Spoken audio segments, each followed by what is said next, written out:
अच्छा भैया, हम व्यास दिलीप गिरी भोजपुरी समाज के गोड़ छू के गोड़ लागतनी। आज एगो भजन लेके रुआ सबके समक्ष हम उपस्थित भइल बानी। इमे साजबाज से हमार संगत कर रहल बानी तबला वादक बड़ी ही सुंदर हमरा निक्कू बाबू, जोड़ी वादक विकास बाबू, अब बेंजू वादक है हमार बबुआ बबलू जी। अपन टूटल फुटल आवाज में रउआ सबके एगो भजन से सेवा बा। महिमा अपार राउर पावल न पार के हूँ, जग के आधार ग्रंथ गावत पुराण बा। जीवन के डोरिया के छोरिया रौरे हो, कि रौरे सारा पनाचत जहान बा। दया के समुंदर है सब काल सुंदर है,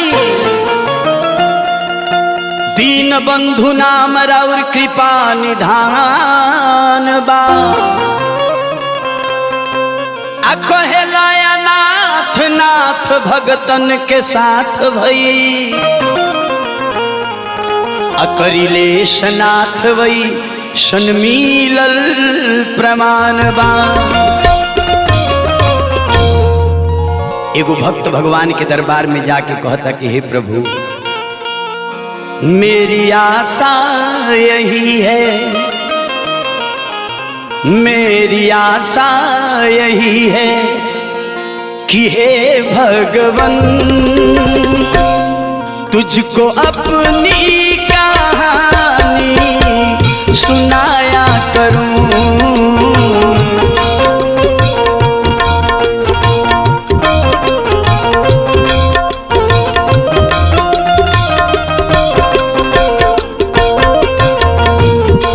तुम तो बैठे रहो मन के मंदिर में, तुम तो बैठे रहो मन के मंदिर में, तुम्हें गा गा के यूं ही सुनाया करूं।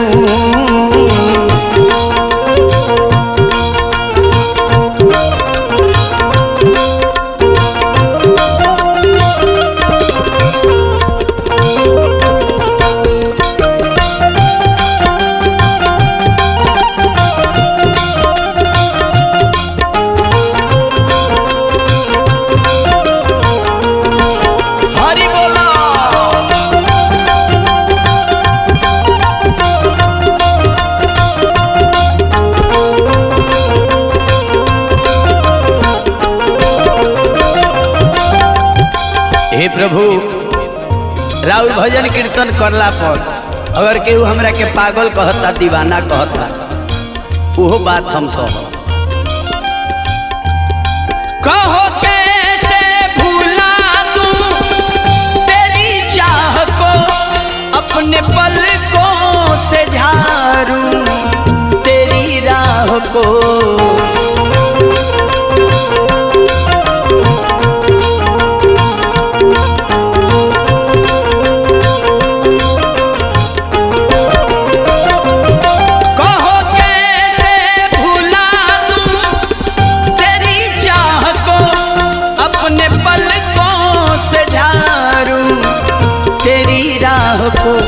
हे प्रभु, तेरे चरणों की धूरी, तेरे चरणों की धूरी को चंदन समझ अपने माथे पे नित दिन लगाया करूं।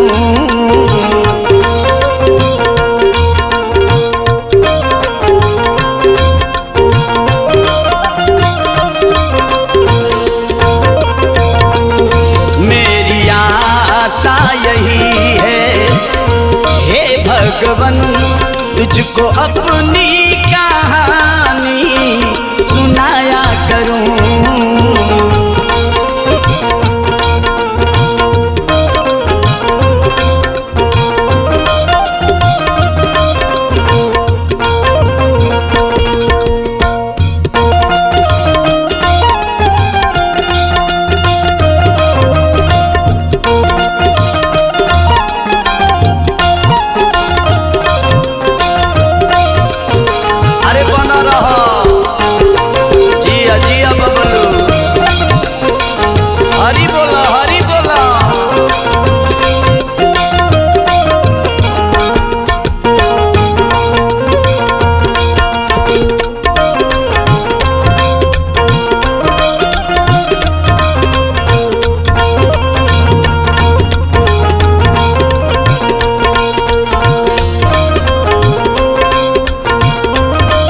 प्रभु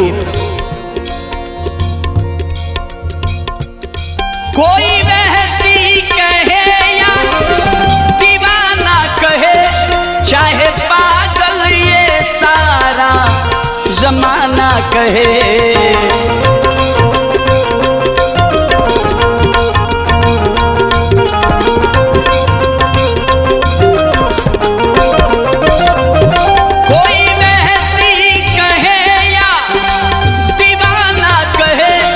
चाहे पागल ये सारा जमाना कहे।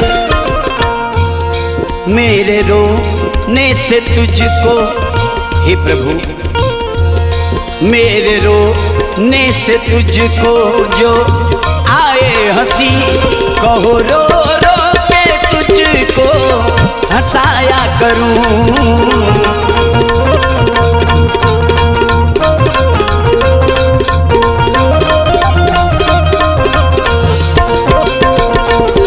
मेरी आशा यही है हे भगवन, तुझको अपनी कहानी सुनाया करूं।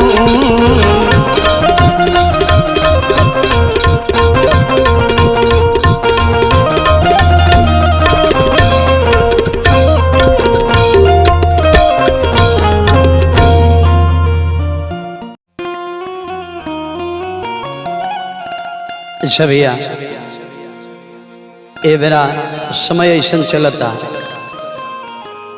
इंसान बड़े बड़े ग्रंथ, बड़े बड़े किताब, बड़े बड़े पुस्तक पढ़ सकता, लेकिन ये घड़ी के इंसान ऐसा बाड़े जे इंसान के चरित्र नहीं के पढ़ा सकत। ऊपर से कुछ दिखता रहे और अंदर से कुछ बाड़े। यही बात के एगो कवि जी अपना गीत में एकरा के पिरो तारे कैसे कि सुघर सागर रूप अछई, कि सुघर सागर रूप अछई, मन घिनौना हो गई।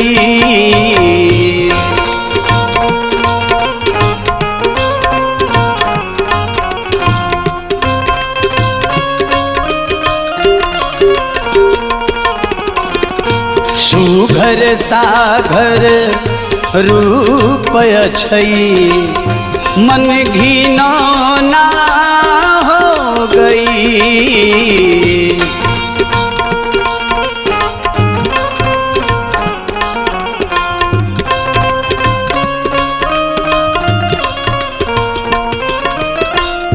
रात दिन तलवार के, रात दिन तलवार के, गर्दन खिलौना हो गई। सुघर सागर रूप अछई, मन घिनौना हो गई।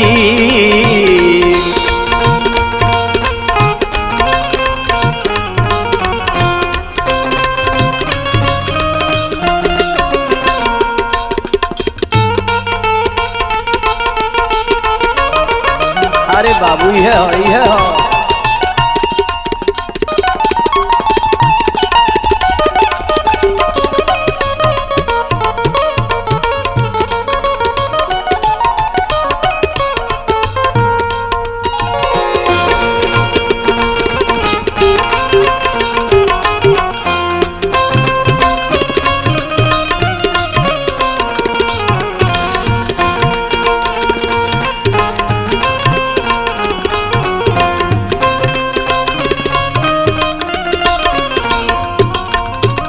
और का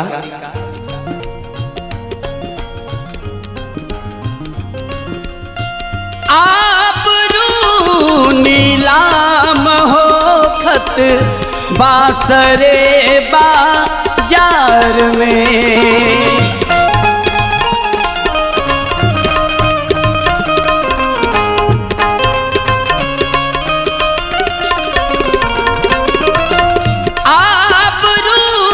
नीला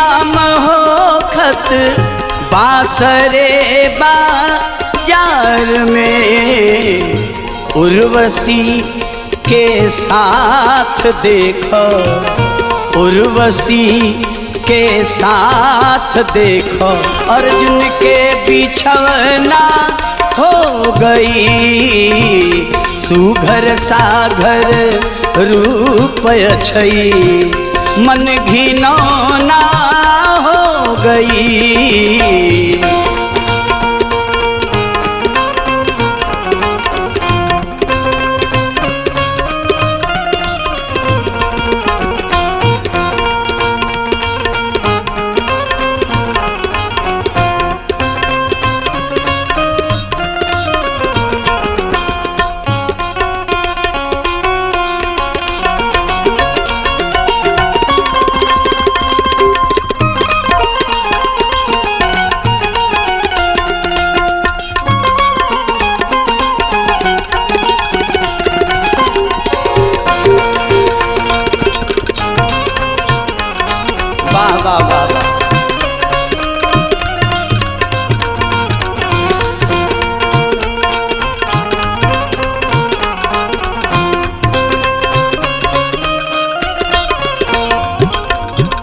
और का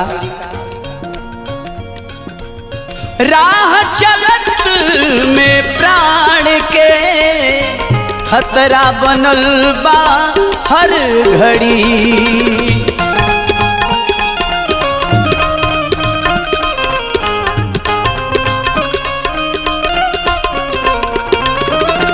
राह चलत में प्राण के खतरा बनल बा हर घड़ी।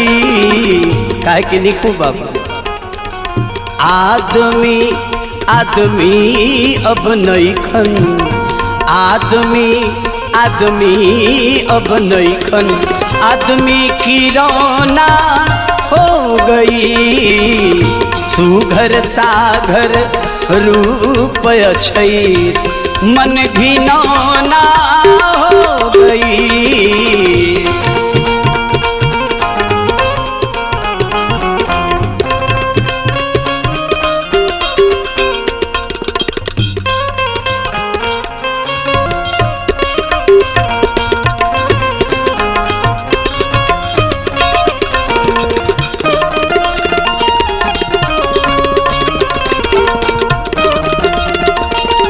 अरे बाबा बना रहा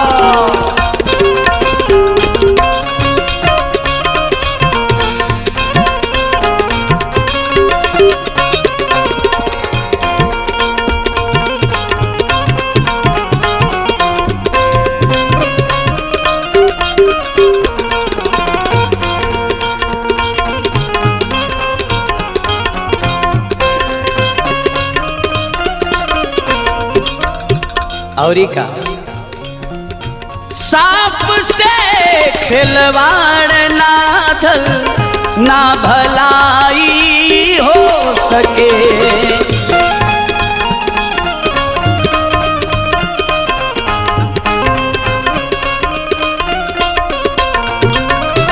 सांप से खिलवाड़ ना धल ना भलाई हो सके। भानु पश्चिम ना उगेले, भानु पश्चिम ना उगेले, सब कर भुलवना हो गई। सुघर सागर रूप अछई मन घिनौना हो गई।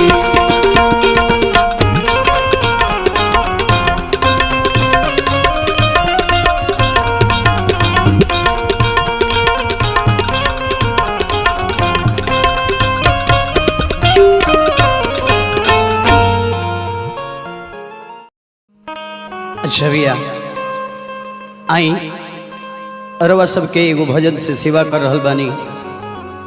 भगवान भक्त के बस में रही ले, भक्त जहाँ भी बुलावेला भगवान के उजी जाए के पड़ेला, अपना भक्त के लाज बचावे के पड़ेला। यही बतिया के हमार राजू बाबा अपना गीत में सजा रहल बनी। एक गीत के भाव दे रहल बनी कैसे कि भगवन भगतन के भाव में अरे भोरा गईनी भगवन भगतन के भाव में अरे भोरा गईनी प्रेम से जे भी बोलावल जाबे आ गईनी भगवन भगतन के भाव में अरे भोरा गईनी भगवन भगतन के भाव में भोरा गईनी प्रेम से जे भी बोलावल जाबे आ गईनी भगवन भगतन के भाव में भोरा गईनी भगवन भगतन के भाव में।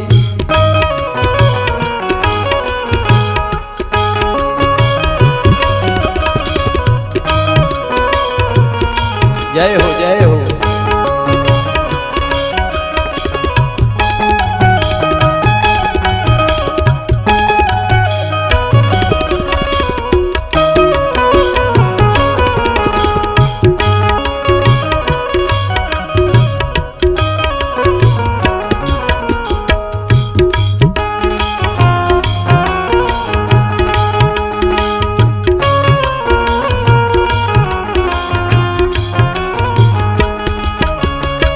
देखी भगवान केकरा भाव में भुरौनी सवरी डहरी बहारत नित अचरा से हो हरी आय बेहिरा है झारस कचरा के हो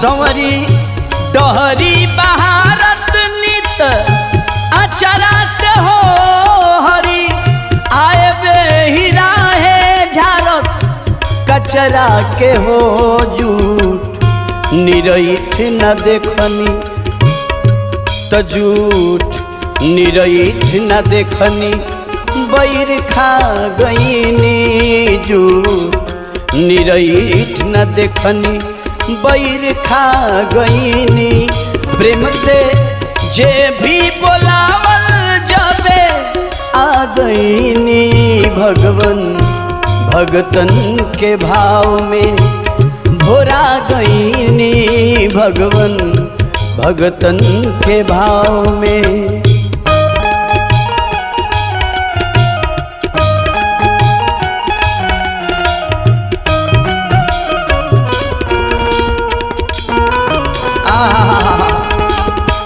जय हो निकू बाबू जय हो बन रह बबलू।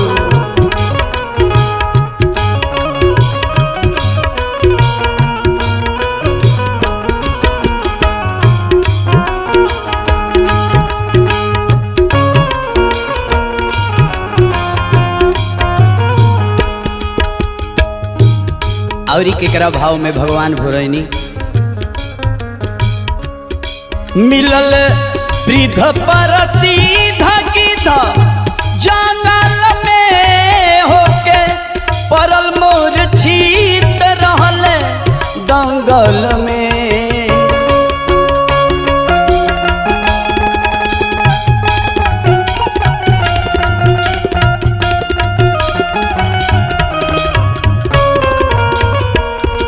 मिलल वृद्ध पर सीधा गिद्ध परल मूर्छित रहल दंगल में हमके जनबो तो जानब जना गईनी हमके जनबो तो जानब जना गईनी प्रेम से जे भी बोलावल जाबे आ गईनी भगवन भगतन के भाव में भोरा गईनी भगवन भगतन के भाव में।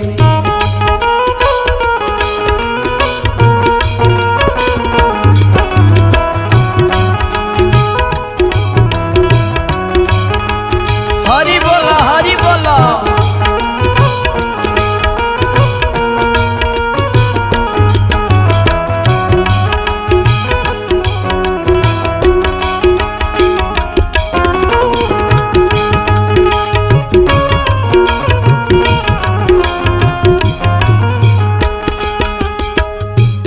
लास्ट बाबा राजू दिलीप मन के बतियाऊ जानत बानी दिल के करब कैसन पहचानत बानी।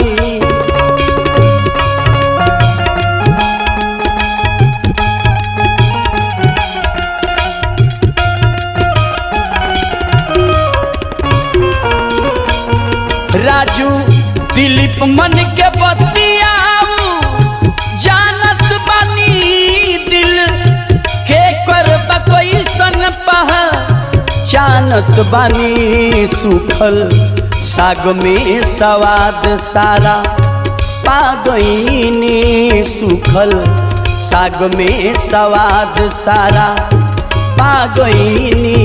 प्रेम से जे भी बोलावल जबे आ गईनी भगवन भगतन के भाव में भोरा गईनी। प्रेम से जे भी बोलावल जबे आ गईनी भगवन भगतन के भाव में भोरा गईनी भगवन भगतन के भाव में भोरा गईनी। प्रेम से जे भी बोलावल जबे आ गईनी भगवन भगतन के भाव में भोरा गईनी भगवन भगतन के भाव में भोरा गईनी भगवन भगतन के भाव में। जविया बात उस समय के बाद जमुना बेरा भगवान श्री राम लक्ष्मण जगत जननी माता जानकी वनगमन में जा रहल बालो। सुरसरी नदी के किनार पर मलाह से भगवान निहोरा कर रहल बानी। मांगी का नाव न केवट आना कहीं तुम्हार मरम में जाना। भगवान कहनी कि हे मलाह हमरा के ओह पार ले जा। लेकिन मलाह दोनों हाथ जोड़ के अब भगवान से का कहता रहे। तो दोनों करवा जोरी के तो दोनों करवा जोरी के अरे करले बिनैया पैया पहिले धोवाइली। अरे हो रघुरैया पैया पहिले धोवाइली। ए हो रघुरैया पैया पहिले धोवाइली। ए हो रघुरैया पैया पहिले धोवाइली। दुनु कर जोरी के दुनु कर जोरी के करल बिनैया पैया पहिले धोवाइली। एहो रघुरैया पैया पहिले धोवाइली। एहो रघुरैया पैया पहिले धोवाइली।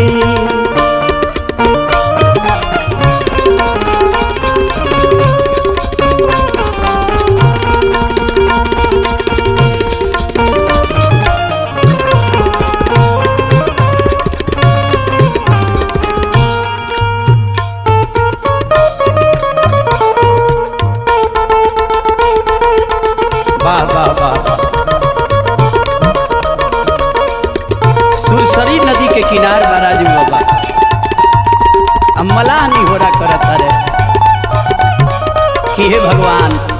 पहले चरण धोवा ले।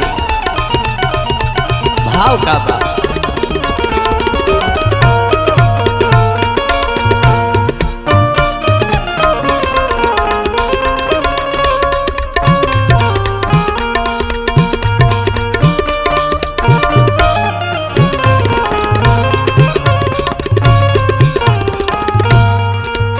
मलाह कहले कि हे प्रभु हम जानता नहीं कि वह चरण में जादू बा।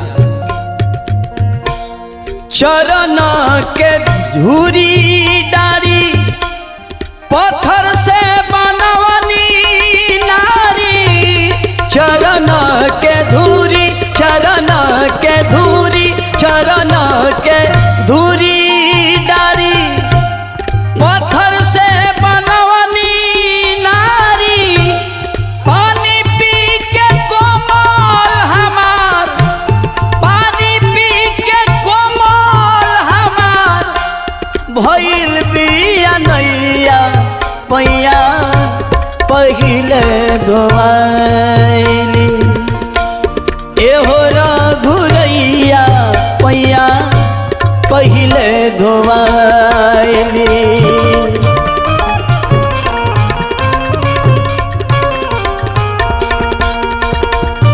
एहो रघुरैया पैया पहिले धोवाइली।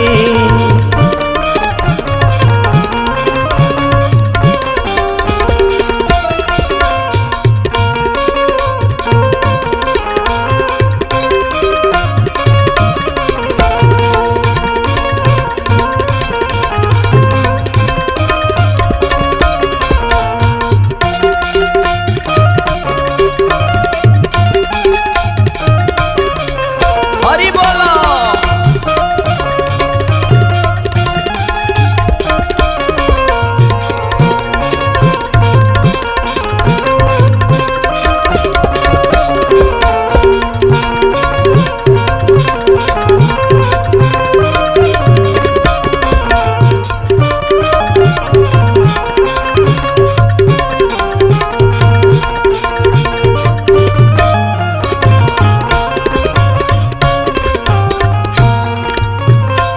मलाह भाई भगवान से कहतर कि हे प्रभु नाव जदि नारी होई, बाल बच्चा भूखे सोई।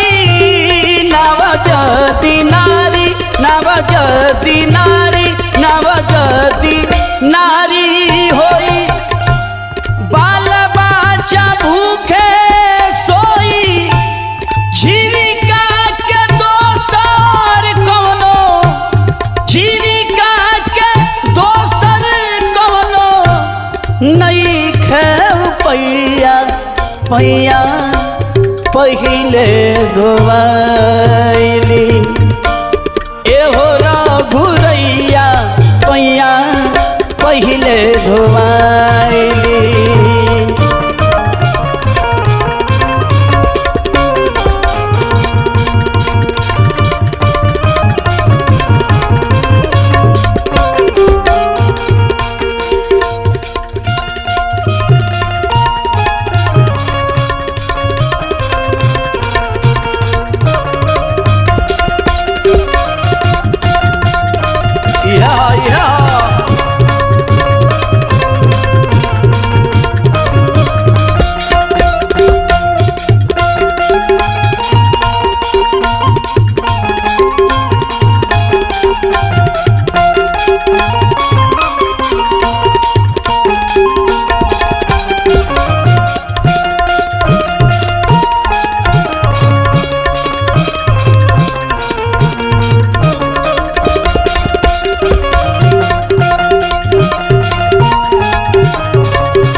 मलाह कहले कि हे प्रभु राउरादेश हो जाई तब ही जैती, घर से कठौता लेके आई थी। कहब तो कठौता लेके आइब अभी सर से कहब तो कठवता कहब तो कठवता कहब तो कठवता घर से अभी लेके आइब सर से। हे प्रभु चरण धोवत में एक और चरण धोवत में एक और हो जाई टरैया पैया पहिले धोवाइली। एहो रघुरैया पैया पहिले धोवाइली।